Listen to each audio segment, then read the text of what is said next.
Avons-nous lu dans 2 Timothée? 2 Timothée au chapitre 4.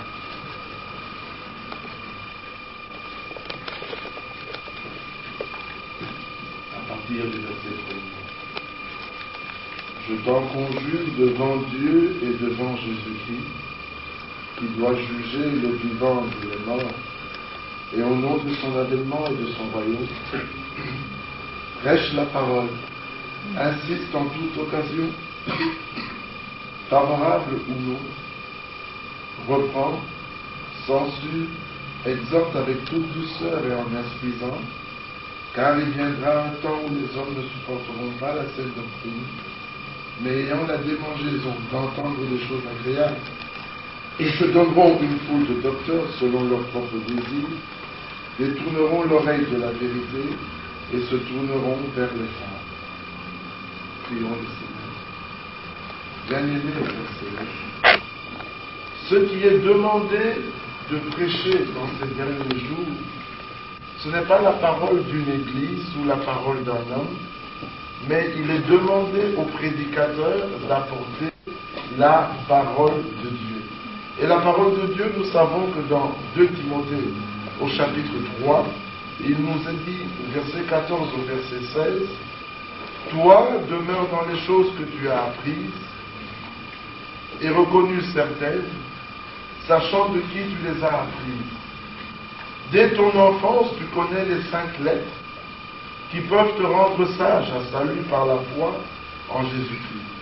Toute écriture est inspirée de Dieu et utile pour enseigner, pour convaincre, pour corriger, pour instruire dans la justice, afin que l'homme de Dieu soit accompli et propre à toute bonne œuvre. » Regardez que la parole qu'il est demandé de prêcher, ce sont les saintes Écritures. Comme nous l'avons dit ce matin, nous n'aurons qu'une courte introduction à la parole justement que nous allons entendre tout au long de ces 2 jours. Il est dit, prêche la parole. Longtemps, les croyants ont écouté des choses qui pourraient sembler être la parole de Dieu, mais qui ne sont pas la parole de Dieu. Aujourd'hui, le temps est venu pour que chacun, homme et femme, ait le seul et unique désir de connaître ce que Dieu dit dans les Saintes Écritures. Il est ajouté au verset 2, après avoir dit prêche la parole, il dit insiste en toute occasion, favorable ou non. S'il faut insister avec la parole. S'il faut reprendre avec la parole. S'il faut censurer quelque chose, ça doit être avec la parole. S'il faut exhorter avec la parole. Si on doit instruire quelqu'un, il doit être instruit avec les Saintes Écritures. Car il est dit au verset 3, car il viendra un temps où les hommes ne supporteront pas la saine doctrine, mais ayant la démangeaison d'entendre des choses agréables, ils se donneront une foule de docteurs selon leurs propres désirs. Ils détourneront l'oreille de la vérité et se tourneront vers les femmes. Il était prophétisé dans la Bible, dans le Nouveau et dans l'Ancien Testament, que dans les temps dans lesquels nous vivons, les hommes auront la démangeaison d'entendre les choses qui plaisent à leurs oreilles. Puisse Dieu faire grâce à chacun de nous qui sommes ici présents et à tous les croyants, les véritables enfants de Dieu qui sont dans le monde, que nous ne soyons pas de ceux qui avons le désir d'entendre les choses qui nous plaisent, mais que nous ayons le désir d'entendre seulement la parole de Dieu nous être prêchée. Amen. Ceci est capital, ceci est important, parce que nous ne voulons pas être trouvés au nombre de ceux qui ont la démangeaison d'entendre les choses agréables. Ceux-là, que font-ils? Ils se donnent une foule de docteurs. Ils refusent les hommes que Dieu envoie, et ils se donnent eux-mêmes des docteurs. C'est comme ça que nous voyons les gens qui viennent, qui sortent des écoles théologiques, qui viennent de formations de tout genre. Ils ont été formés par des hommes, et envoyés par des hommes. C'est ce que l'Écriture dit. Ils se donneront une foule de docteurs. Mais nous voulons des docteurs, des apôtres, des pasteurs, des prophètes, des évangélistes envoyés de Dieu. Amen. Amen. Regardez dans la Bible, lisons dans Éphésiens chapitre 1er. Il est dit au verset 1er, Paul, apôtre de Jésus-Christ, par la volonté de Dieu. Amen. Donc Paul était un apôtre, pas par la volonté du Sanhédrin, pas par la volonté des pharisiens, pas par la volonté des scribes, mais Paul était apôtre par la volonté de Dieu. Amen. Et en ce jour, c'est le genre de personnes que nous devons écouter, des hommes qui sont envoyés de Dieu. Dans Galates, au chapitre 1er, Paul dit au verset 10, lui qui était envoyé de Dieu, et maintenant, est-ce la faveur des hommes que je désire, ou celle de Dieu? Est-ce que je cherche à plaire aux hommes? Si je plaisais encore aux hommes, je ne serais pas serviteur de Christ. Amen. Amen. Vous voyez qu'un homme qui est envoyé de Dieu ne cherche pas à plaire aux hommes, mais il cherche à plaire à celui qui l'a envoyé, c'est-à-dire à Dieu lui-même. Amen. Ainsi que Dieu aide chacun de nous à dater de ce jour, que nous ayons à cœur de n'écouter que les hommes qui sont envoyés de Dieu. Ceux-là, il y a un moyen de les reconnaître, dans Jean au chapitre 3, l'Écriture nous dit au verset 34, « Car celui que Dieu a envoyé dit les paroles de Dieu. » Amen. Un homme qui est envoyé de Dieu ne dira que ce que Dieu a déjà dit. C'est pour cela que, comme nous l'avons déjà entendu une autre fois, il est dit dans la première épître de Jean au chapitre 4, versets 5 et 6, « Eux, ils sont du monde, c'est pourquoi ils parlent d'après le monde, et le monde les écoute. Nous sommes de Dieu. Celui qui connaît Dieu nous écoute. » Qui parlait? C'était les apôtres. À quoi reconnaît-on un véritable apôtre? Un apôtre envoyé de Dieu dira ce que les autres apôtres de Dieu ont déjà dit. Amen. Un prophète envoyé de Dieu dira ce que les autres prophètes ont déjà dit. Un docteur envoyé de Dieu ne contredira pas les autres docteurs, mais il prêchera comme les docteurs bibliques. Un pasteur, un évangéliste envoyé de Dieu parlera comme les premiers pasteurs et comme les premiers évangélistes avaient parlé. Aujourd'hui, il ne s'agit pas d'être trouvé dans l'église d'un homme, mais il s'agit d'être trouvé dans l'église du Dieu vivant. Amen. Et l'église du Dieu vivant, c'est Jésus-Christ lui-même qui l'a bâti. Dans Matthieu 16, il a dit, lisons cela. Nous sommes dans Matthieu au chapitre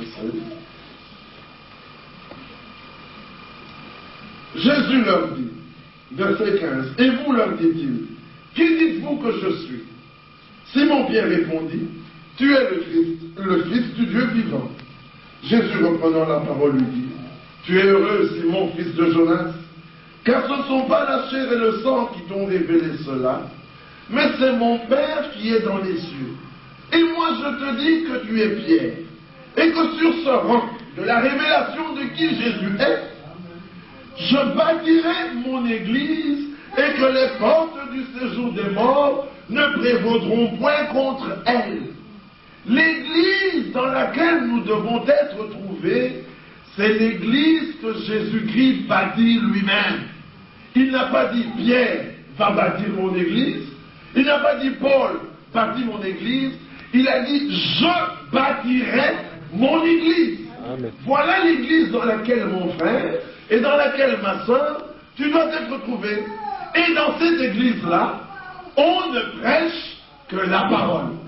Regardez dans le livre des Actes, au chapitre 2, lorsque la première église, l'église primitive, avait été fondée, le jour de la Pentecôte, après que Pierre eut prêché la parole, l'Écriture nous dit ceci, au verset 41, ceux qui acceptèrent sa parole furent baptisés, et en ce jour-là, le nombre des disciples augmenta d'environ 3000 âmes. Ils persévéraient dans l'enseignement des apôtres. Pourquoi ces hommes persévéraient-ils dans l'enseignement des apôtres? Parce que dans Éphésiens 2, au verset 20, il nous est dit, et nous avons été édifiés sur le fondement des apôtres et des prophètes. Lisons cela, c'est une parole qui est très, très, très importante. Éphésiens 2, verset 20. Vous avez été édifiés sur le fondement des apôtres et des prophètes, Jésus-Christ lui-même étant la pierre angulaire. Remarquez que nous n'avons pas été édifiés sur le fondement des évangélistes. Ici, c'est Paul, par l'Esprit, qui parle.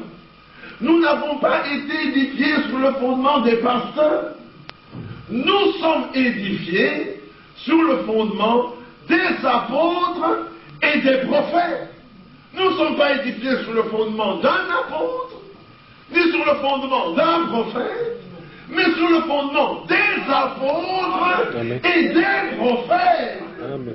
De quel apôtre s'agit-il? Mais il s'agit des apôtres que nous avons vus dans les Écritures. Ces hommes d'autrefois, Pierre, Jacques, Jean, Paul et tous les autres. Les apôtres d'aujourd'hui parlent comme ces apôtres-là. Nous sommes édifiés sur le fondement de ces apôtres-là. Nous sommes édifiés sur le fondement de ces prophètes-là. Mais les prophètes d'aujourd'hui parlent comme les prophètes de ce jour-là. Ceci est capital. Pour nous qui sommes dans l'église de Jésus-Christ, si nous avons Christ, nous devons avoir tous les 5 ministères. Éphésiens, toujours dans le même livre, au chapitre 4, il est parlé de Jésus-Christ ici, verset 10. Or, celui qui est descendu, c'est le même qui est monté au-dessus de tous les cieux, afin de remplir toutes choses. Et il a donné les uns comme apôtres, les autres comme prophètes, les autres comme évangélistes, les autres comme pasteurs et docteurs. Si nous avons Christ, nous devons avoir part aux 5 ministères, c'est-à-dire apôtres, prophètes, docteurs, pasteurs, évangélistes. Mais aujourd'hui, dans les églises, on ne rencontre plus que 2 ministères, évangélistes ou pasteurs.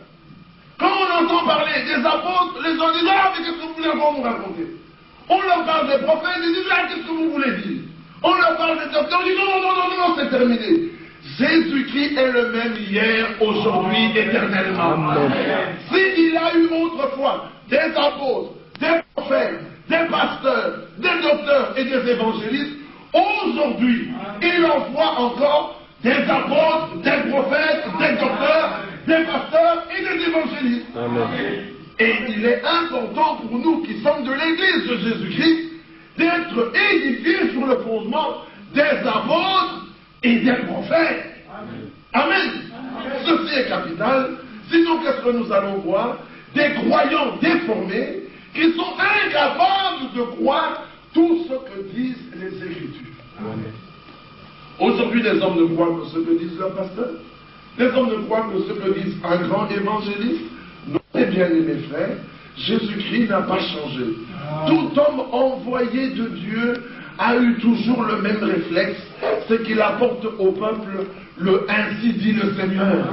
Parce que l'église n'est pas l'église d'un homme, c'est l'église du Dieu vivant. Et l'église du Dieu vivant, 1 Timothée 3,15, c'est l'appui et la colonne de la vérité. Or, la Bible dit dans Ésaïe 45, c'est Dieu qui parle au verset 26, si je me trompe, il dit la vérité sort de ma bouche. Donc la vérité ne sort pas de la bouche d'un homme, la vérité sort de la bouche du Seigneur. Amen. Dieu parle, les hommes qui sont appelés de Dieu, qu'on appelle prophètes, entendent la parole de Dieu, et ils l'ont apporté C'est ainsi que nous avons eu la Bible.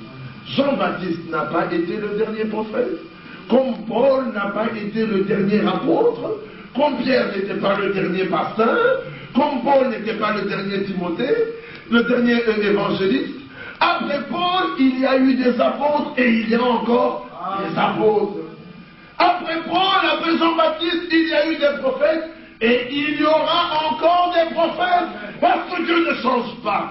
Aussi vrai qu'il envoie des évangélistes pour aller évangéliser, il envoie des pasteurs pour mettre le troupeau, il envoie des docteurs pour enseigner, il envoie des apôtres pour donner l'enseignement conforme à l'évangile et placer l'église dans le fondement, et il envoie des prophètes pour donner au peuple la parole prophétique. Dieu est un Dieu d'ordre. Et Dieu ne change pas. Si nous avons accepté le Seigneur, nous devons l'accepter avec tout ce qu'il donne. Aujourd'hui, les hommes ont voulu faire du Seigneur une petite maquette qui répond à leur entendement. Mes frères, après avoir accepté Jésus-Christ comme sauveur, nous devons l'accepter comme Seigneur. Amen. Le sauveur, c'est celui qui sauve, qui pardonne les péchés et qui nous donne la possibilité d'avoir la vie éternelle. Mais le Seigneur doit régner sur toi. Le Seigneur doit avoir autorité sur ta personne. On ne discute pas la parole du Seigneur. À la parole du Seigneur, on dit oui et amen. C'est pour ça que dans 2 Corinthiens, au chapitre 1er, l'Écriture dit à partir du verset 19, nous sommes dans 2 Corinthiens, chapitre 1er, verset 19, quand commençons verset 18, on disait que Dieu est fidèle. La parole que nous vous avons adressée n'a pas été oui et non. Est-ce que vous comprenez? Ce n'est pas une parole dans laquelle ici on dit oui, et puis là on dit non. Toute parole de Dieu doit être oui et amen. Il continue en disant, car le Fils de Dieu, Jésus-Christ, qui a été prêché par nous au milieu de vous, voilà qui nous prêchons. Nous prêchons Jésus-Christ et Jésus-Christ crucifié. Amen. Ce Jésus-là qui a été prêché au milieu de vous, par moi, par Sylvain et par Timothée, n'a pas été oui et non, mais c'est oui qui a été en lui. Car, pour ce qui concerne toutes les promesses de Dieu, c'est en lui qu'est le oui.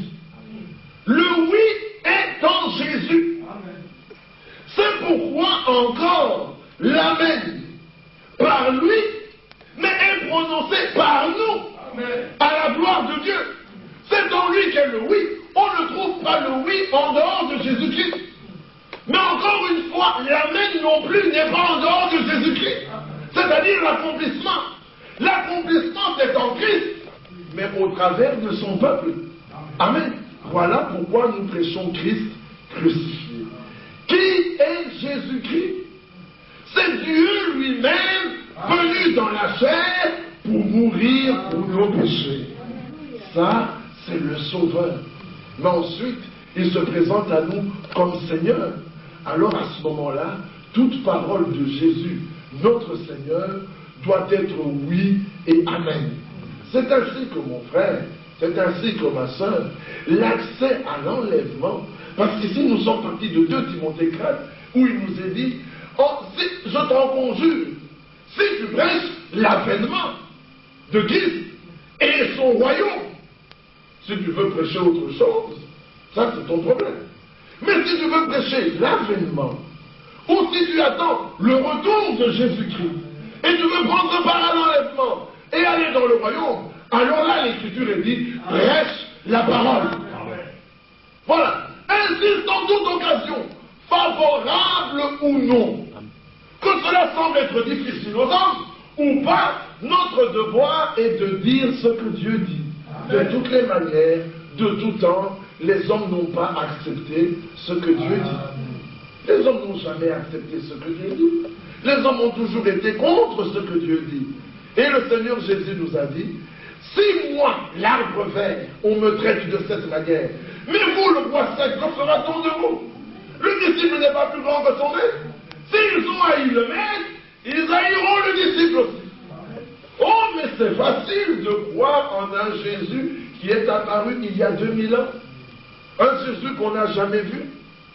2000 ans, là. Mais ceux qui vivaient en ce temps-là, c'était beaucoup plus difficile pour eux. Parce que Jésus est un homme de leur nation, un homme de leur village, dont on connaissait les parents selon la chair, dont on connaissait les frères et les sœurs. On pouvait même dire, maître, son frère, sa sœur n'est-elle pas mariée à tel? Son beau-frère et son frère ne sont-ils pas parmi nous? Là, ça a été difficile. Comme le même Paul auquel nous croyons aujourd'hui, de son temps, il a été difficile de croire en Paul. Paul, quand il prêchait, les hommes le saisissaient par le collet de la chemise et il le sortait de l'assemblée où il le lapidait. Mais aujourd'hui, quand les hommes lisent les livres du grand Paul, on a l'impression que Paul marchait sur un nuage et que partout il allait, quand il ouvrait la bouche, tout le monde disait « Oh, Paul a parlé, Paul a parlé ». Mais c'est pas vrai. Du temps de Paul, quand il ouvrait la bouche, on cherchait aussi à le lapider. Aujourd'hui, si un homme appelé de Dieu ouvre encore la bouche, les hommes chercheront aussi à le lapider. Mon frère, ma soeur, examine-toi sincèrement. C'est facile de dire, oh, si je vivais du temps des prophètes, je n'aurais pas fait ce que les prophètes avaient. Aujourd'hui, tu vis encore des temps apostoliques, tu vis encore des temps prophétiques. Il y a deux générations qui sont deux générations capitales. C'est la première, c'est celle qui a vu la première venue de Jésus. Et la deuxième, c'est celle qui verra le retour de Jésus-Christ. C'est la génération dans laquelle nous sommes. Et ces deux générations sont des générations capitales. Nous qui vivons aujourd'hui, certains disent, j'aurais aimé vivre du temps des prophètes, mais sachez que les prophètes et les apôtres ont désiré vivre dans ce temps. Amen. Ils ont désiré vivre la période du retour de Jésus-Christ. Et s'ils étaient là aujourd'hui, leur âme se réjouirait. C'est pour ça que le Seigneur nous dirait aujourd'hui, heureux sont vos yeux, parce que vous voyez ce que vous voyez. Heureux sont vos cœurs et vos oreilles qui entendent et qui croient ce que vous entendez et croyez. C'est la génération la plus bénie de toutes les temps. C'est celle qui passera de la vie sans aller à la mort, mais par la transmutation à la rencontre du Seigneur. Amen. Tous les autres âges ont connu la mort. Mais voici ce que Paul nous dit dans Corinthiens 15:51. Mais voici, je vous dis un mystère. Nous ne mourrons pas tous. Alléluia. Quelques-uns pourront mourir, mais nous ne mourrons pas tous. Amen. Au contraire, tous, nous serons changés. Amen. Amen. Ça, c'est la grâce que Dieu nous a donnée dans cet âge. Est-ce que vous comprenez, mes frères? Amen. Les autres tous ont salué de loin. Abraham avait désiré voir ce jour. Et quand il se couchait, il disait à ses enfants, la cité céleste vient bientôt. Regardez, cela salue de loin. Alléluia. Isaac, Jacob ont salué de loin. Élie, Esaïe, Jean-Baptiste, Paul, tous ont salué de loin. Mais l'Écriture dit, sans nous. Alléluia. Est-ce que vous comprenez ça? Sans nous. Ça, c'est l'Hébreu qui nous le dit à la fin du chapitre. Sans nous, ils ne peuvent pas parvenir à la perfection. Oh là là, quelle grâce! Ils ont besoin de nous pour parvenir à la perfection. Ils ont besoin de nous pour voir les choses qu'ils ont espérées. Eux, ils ont espéré les voir. Et ils sont morts dans la foi, saluant cela de loin. Nous espérons, mais un jour, nous passerons de la foi à la vue. Sans passer par la mort. Entendez-vous cela? Des hommes vivants comme vous et moi, sans connaître la mort. Un jour nous passerons de cette chair corruptible, nous revêtirons l'incorruptibilité. Mais pour cela, Romains 8:11 dit, si l'esprit de celui qui a ressuscité Christ d'entre les morts n'habite pas dans vos corps mortels, impossible que vos corps mortels soient relevés de la mort ou transmués. Mais pour que vos corps mortels puissent recevoir en eux cet esprit, l'Écriture dit, celui qui est envoyé de Dieu dit les paroles de Dieu. Et celui qui est de Dieu écoute les paroles de Dieu. Est-ce que cela est clair? Voilà pourquoi nous mettons l'accent sur la prédication de l'évangile apostolique et biblique. Car dans cet âge Dieu a envoyé la parole que les apôtres avaient prêchée. Amen. Est-ce que vous saisissez? Amen. Quand nous parlons du message du temps de la fin, nous n'annonçons pas une révélation qui est tombée de quelque part. Nous annonçons la révélation préparée et cachée dans les Saintes Écritures pour cet âge. Amen. Quelle est cette révélation? C'est l'évangile de Paul. Amen. Est-ce que vous comprenez? Amen. Nous prêchons le même évangile que Paul. Nous baptisons comme Paul. Amen. Nous pratiquons les choses comme Paul. Amen. Nous devons exercer les dons dans l'église comme cela s'exerçait du temps de Paul. Les ministères sont ordonnés comme du temps de Paul. Tout dans l'église doit être comme du temps de Paul. Les femmes doivent vivre comme du temps de Paul et les hommes vivent comme du temps de Paul. Oh mes frères, tu nous ramènes dans l'ancien temps. Non, non, non. Dieu ne change pas. Amen. Dieu n'est pas Dieu du XXe siècle. Il est Dieu de toute éternité. Amen. Et Dieu n'a pas besoin de changer. Dieu est parfait. Toi et moi, nous grandissons, nous vieillissons et nous mourrons.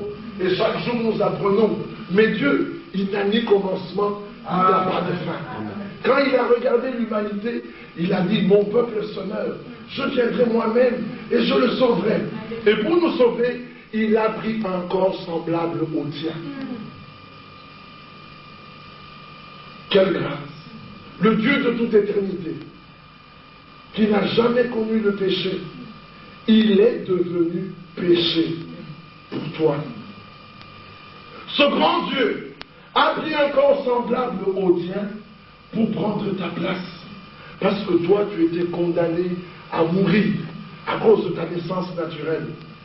Et ce Dieu ne te demande qu'une chose en retour, c'est que tu lui donnes tout ton cœur, que tu lui donnes toute ton âme, toutes tes forces, tout ton esprit, toute ta pensée.